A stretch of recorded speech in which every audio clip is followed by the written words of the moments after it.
Allahumma alimna ma jahilna wanfa'na bima 'allamtana warzuqna nafi'an ya rabbal alamin. Rabbi shrah li sadri wa yassir li amri wahlul 'uqdatam min lisani yafqahu qawli. Amma ba'd, fa'alaikum jami'an. Ma'asyiral ikhwani wal akhwat fi tahiyatil Islam. Assalamualaikum warahmatullahi wabarakatuh.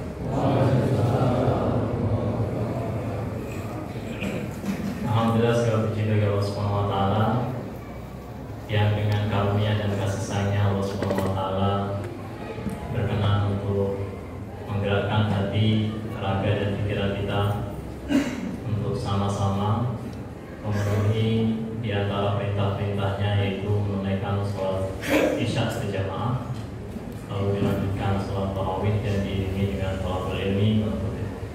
Semoga para hadirin dan hadirat yang Allah muliakan, kehadiran kita di rumahnya yang mulia ini untuk satu tujuan yang mulia. Allah Zat yang Maha Mulia mengangkat derajat kita menjadi hamba-hambanya yang mulia.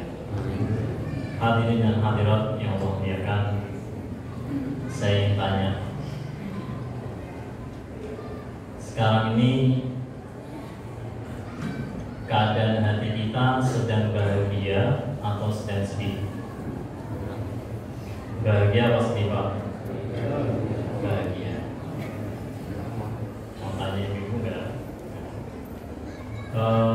Kira-kira bahagianya kenapa? Habis buka nikmat ya, bukan nikmat ya, nikmat sekali.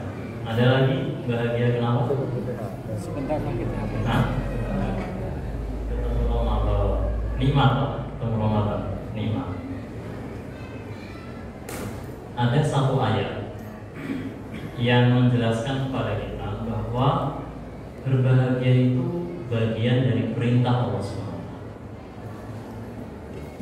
Jadi kalau Allah SWT memerintahkan kepada sesuatu, berarti itu kalau menurut kaidah usul fikihnya, al-amru lil wujub, perintah itu menunjukkan kewajiban. Kalau Allah memerintahkan sesuatu, berarti sesuatu itu wajib. Nah, Allah Subhanahu wa taala berfirman di dalam satu ayatnya, "Qul bi fadlillahi wa bi rahmatihi fa bidzalika falyafrahu huwa khairun mimma yajma'un."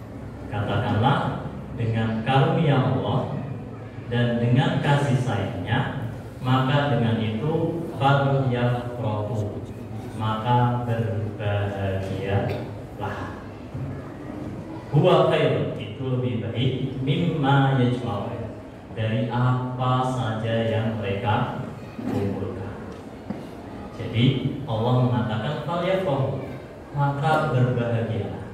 Allah memerintahkan kita, hamba-hambanya, untuk berbahagia. Tapi bukan sekedar bahagia, harus ada alasan kenapa kita berbahagia. Dan alasan itu sudah Allah Subhanahu wa taala gariskan untuk kita bahagia. Dan benar atau tidaknya kita bahagia itu tergantung dari alasan itu. Apa alasan itu? Allah menyampaikan di awal ayat itu, bi fadlillahi, dengan karunia Allah, wa bi rahmatihi, dan dengan kasih sayangnya. Apa kata para ahli tafsir? Memaknai kata fadlullah dan memaknai kata rahmatihi, kasih sayangnya. Sebagian para sahabat ridwanullahi alaihim menafsirkan makna fadlullah itu adalah al-Islam, adalah Islam.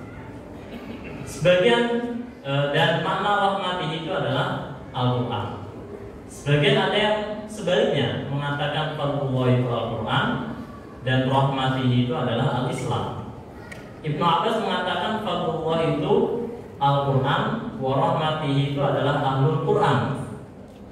Ala kulli hal, apapun itu khilaf dari kalangan para sahabat tentang makna fadlullah wa rahmatihi, ada satu benang merah, bahwa keduanya itu imma Al-Quran, imma Islam.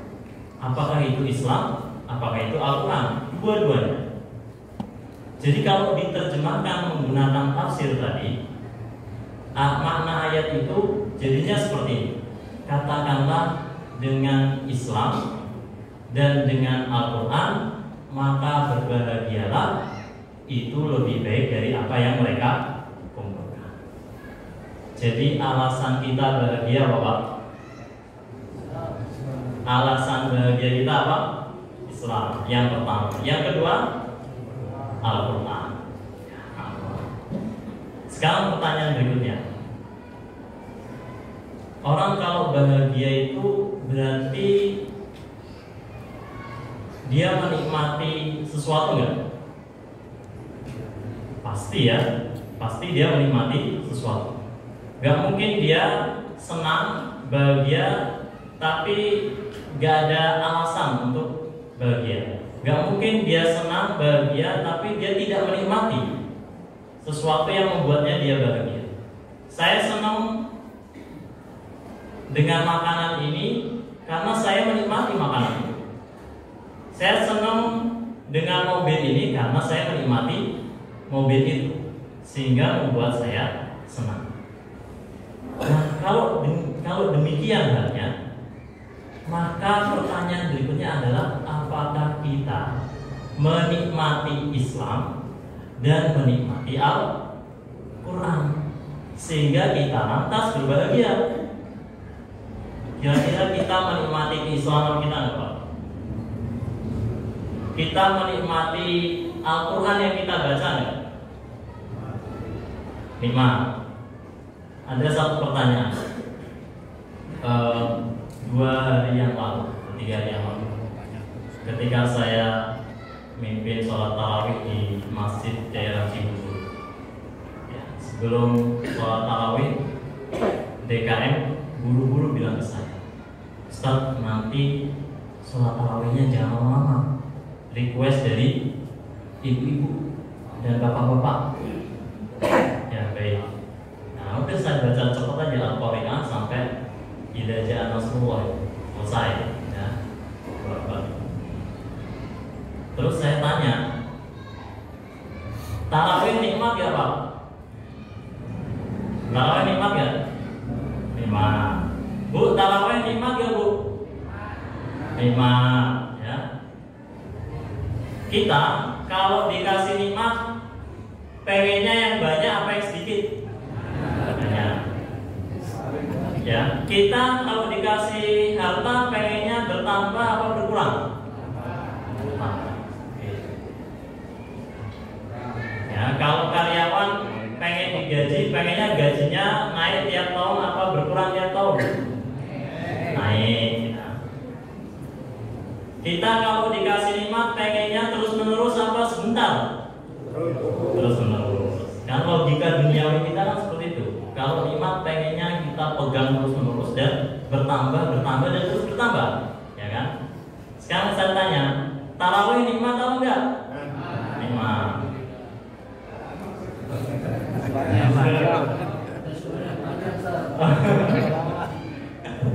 Pengennya sebentar apa lama? Lama, masya Allah. Nah ini beda nih sama ibu-ibu yang di Cibubur nih. Sebentar. Tapi ada yang bilang, Ustaz, kalau nikmat itu nggak bisa lama, Ustaz. Kalau lama malah nggak nikmat, Ustaz. Nikmat itu enaknya dinikmati saat-saat, ya. Nah itulah logika duniawi kita mengatakan bahwa kita pengen nikmat itu bertambah, kita pengen nikmat itu terus menerus, agar kita bisa bahagia dengan apa yang kita nikmati. Nah para imam sekalian, mari kita introspeksi, terutama di bulan Ramadan ini. Berbagai ibadah-ibadah yang Allah Subhanahu wa taala berikan, ya, siapkan untuk kita amalkan. Kita paksa diri kita untuk menikmati ibadah. Kita paksa puasa kita untuk kita nikmati. Kita paksa diri kita menunaikan qiyamul lail, kita nikmati. Kita paksa diri kita tilawah Al-Quran, kita nikmati.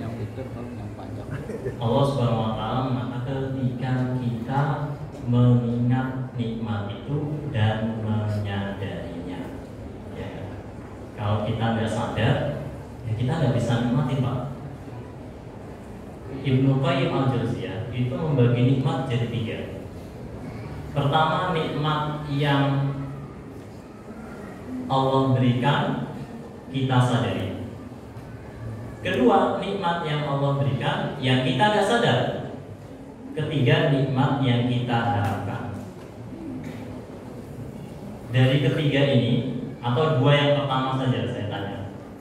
2 yang pertama, nikmat yang Allah berikan kita menyadarinya.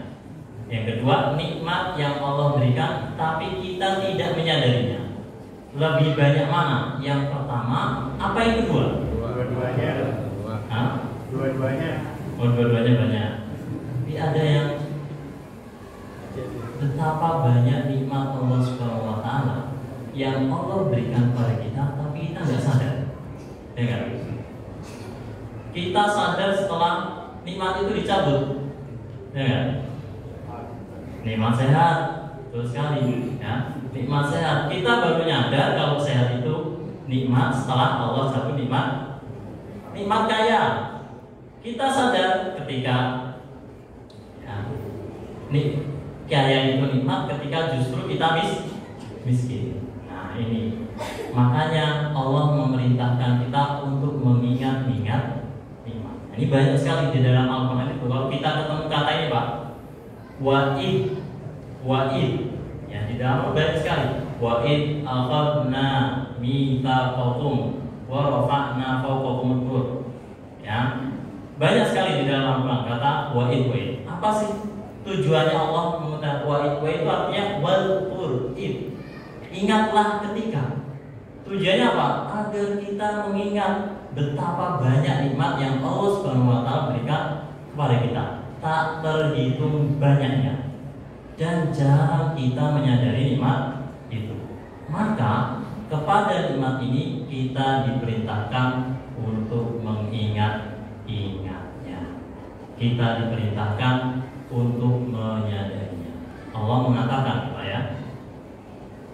Fal yadhkurullaha yadhkurkum. Maka hendaklah kalian mengingat Allah. Di antara yang mengingat nikmat-nikmat Allah, pasti Allah mengingat kalian. Ya. Allah mengatakan di dalam satu ayat, ya ayyuhalladzina amanu dzkuru nikmatallahi 'alaikum. Hai orang-orang yang beriman, ingatlah nikmat Allah atas kalian. Agar apa? Agar kita bisa menikmati yang kita nikmati, lalu kita berbahagia. Kemudian biar kita bisa menikmati itu, kita harus mensyukurinya. Ya, kita nggak akan bisa menikmati sesuatu kalau tidak mensyukurinya. Maka Allah memerintahkan kita untuk bersyukur. Kata Allah, fakulu wasyukur, fakulu mimma razaqnakum. Maka makanlah di antara apa yang kami rizkikan kepada kalian. Kemudian washkuru nikmatallahi in kuntum iyyahu ta'budun. Dan bersyukurlah atau syukurilah nikmat Allah jika hanya kepadanya engkau menyembah. Jadi mengingat nikmat Allah, kedua mensyukuri nikmat Allah, itu adalah cara kita menyenangi, menikmati dan berbahagia atas nikmat itu. Di antara wujud syukur itu adalah dengan menunaikan ibadah dengan sebaik-baiknya. Saya tutup, ada satu doa yang perlu kita dawakan yang diajarkan oleh Rasulullah SAW. Rasulullah SAW mengajarkan kita doa, Allahumma a'inna ala dzikrika wa syukrika wa husni ibadatik. Ya Allah, bantulah kami. Kalau a'inni, bantulah aku ala dzikrika, untuk bisa senantiasa mengingat Engkau, mengingat nikmat-nikmat yang Engkau berikan. Ya. Kemudian wa syukrika, dan mensyukuri nikmat itu, wa husni ibadatik, dan dengan itu mengingat dan bersyukur itu aku bisa beribadah dengan sebaik-baik. Semoga Ramadan ini tidak lewat begitu saja tanpa nuansa pengalaman yang berharga dalam kehidupan kita. Semoga kita bisa mengisi bulan Ramadan ini yang gak biasa-biasa dengan amal-amalan yang luar biasa. Kalau sebelum Ramadan kita sholatnya masih terlambat, buat komitmen Ramadan ini jangan sampai terlambat. Kalau sebelum Ramadan kita jarang sholat berjamaah, buat komitmen Ramadan ini saya harus terus berjamaah sholat imam. Kalau sebelum Ramadan tilawah Al-Quran kita bentang betok, buat komitmen di bulan Ramadan ini saya harus bisa khatam 1 juz. Kalau sebelum Ramadan kita jarang qiyamul lail, maka bulan Ramadan ini kita buat komitmen kita harus rutin qiyamul lail. Dan di akhir bulan Ramadan ada satu ibadah yang nilainya 1000 bulan, yaitu Lailatul Qadar. Lailatul Qadar itu para ulama sepakat tidak mungkin diraih kecuali bagi orang yang iktikaf. Maka iktikaf itu bagian dari ibadah yang penting yang kita tunaikan